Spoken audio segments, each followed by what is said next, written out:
30 जून 2026 रोजी एक महत्त्वपूर्ण ज्योतिषीय घटना घडली. तुम्हाला वाटेल की राहूची रास बदलली, पण तसं नाहीये. राशी बदललेली नाही. बदलले आहे ते नक्षत्र. आणि अनेक वेळा राशी बदलापेक्षाही नक्षत्र बदल अधिक सूक्ष्म आणि प्रभावी परिणाम देतो.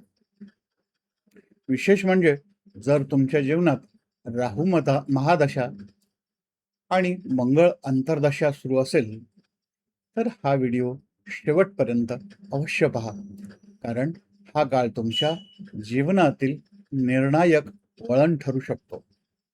नमस्कार, मी सुधाकर कुलकर्णी आणि तुम्ही पाहत आहात दुर्वा ॲस्ट्रो, वैदिक ज्योतिषशास्त्राचा शास्त्रोक्त आणि संशोधना आधारित अभ्यास मांडणारे यूट्यूब चॅनल. आज आपण अत्यंत महत्त्वाच्या गोचरीचा शास्त्रीय अभ्यास करणार आहोत. 30 जून 2026 रोजी राहूने धनिष्ठा नक्षत्राच्या चतुर्थ चरणात प्रवेश केला.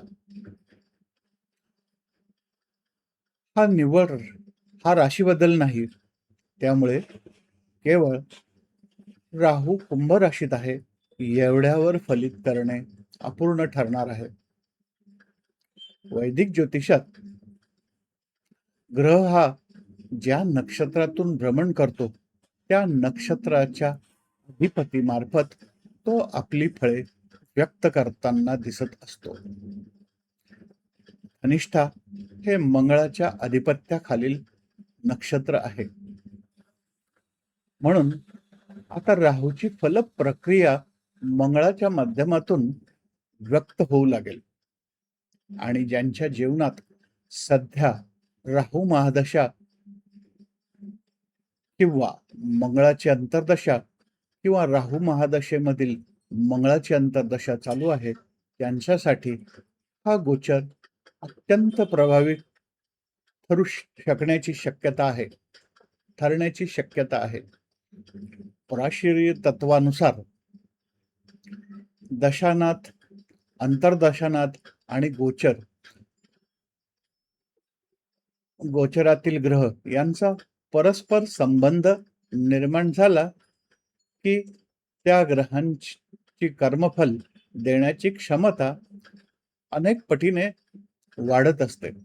या 3 गोष्टी एकत्र आल्या आहेत: राहू महादशा, मंगळ अंतर्दशा आणि मंगळाच्या धनिष्ठा नक्षत्रातील राहूचे गोचर. त्यामुळे राहू आणि मंगळ या दोन्ही ग्रहांचे विषय तीव्रतेने सक्रिय होतील. धनिष्ठा हे कर्म, गती, संपत्ती, संघटन, धातू, उद्योग, तंत्रज्ञान आणि यंत्रसामुग्री व मोठे व्यवहार तसेच सामाजिक प्रतिष्ठा यांच्याशी संबंधित नक्षत्र मानलेले आहे. म्हणून या काळात अनेकांच्या जीवनात पुढील बदल दिसू शकतात. दीर्घकाळ अडकलेली कामे अचानक पूर्ण होतील. व्यवसायात मोठे करार होण्याची शक्यता निर्माण होईल. परदेशाशी संबंध वाढू शकतील. नवीन तंत्रज्ञान, डिजिटल व्यवसाय, संशोधन प्रक्रिया उद्योग किंवा अभियांत्रिकी क्षेत्रात मोठी प्रगती होऊ शकेल. नोकरीमध्ये जबाबदारी आणि अधिकार वाढू शकतो. आर्थिक उत्पन्नात वाढ होण्याची शक्यता आहे. जमीन, बांधकाम, यंत्रसामुग्री किंवा धातूशी संबंधित व्यावसायिकांना विशेष लाभ होऊ शकतील. अचानक प्रसिद्धी, मोठ्या व्यक्तींची भेट आणि प्रभावशाली लोकांशी संपर्क वाढण्याची शक्यता आहे. राहू आणि मंगळ हे दोन्ही उग्र ग्रह आहेत, त्यामुळे उतावळेपणाने निर्णय घेणे टाळा.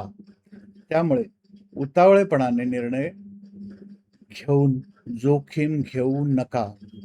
भागीदारी करताना सर्व कागदपत्रे प्रथमतः तपासून घ्या.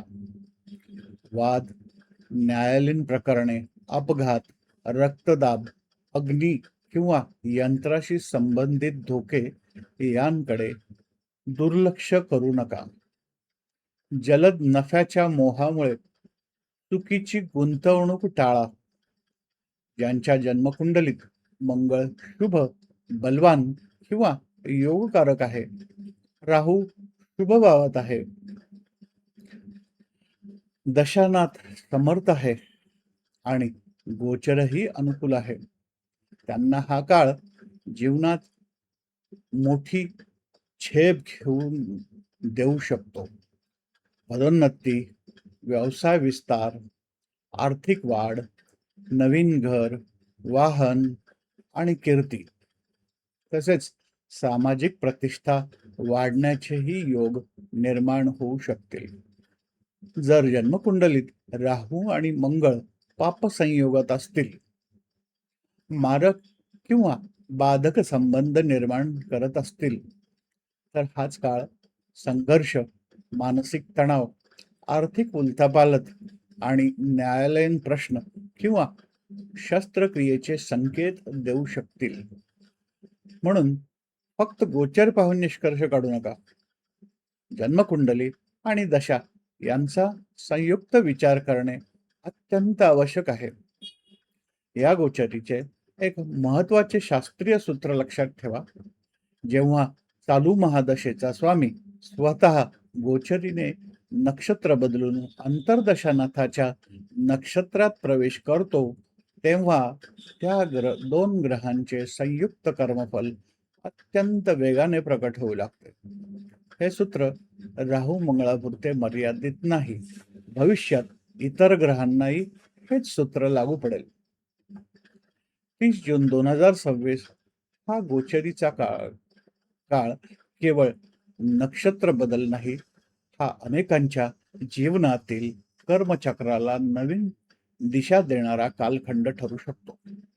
परंतु अंतिम फलित नेहमी जन्मकुंडली, कुंडलीतील ग्रह, दशा, अंतर्दशा, गोचर, भाव, राशी आणि ग्रहबल यांच्या संयुक्त अभ्यासातूनच निश्चित होत असते.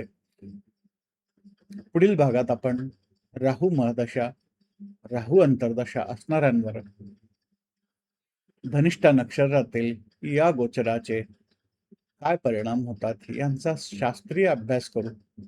अशाच संशोधनाधारित वैदिक ज्योतिष विषयक अभ्यासासाठी चॅनलला अवश्य जोडलेले राहा. धन्यवाद.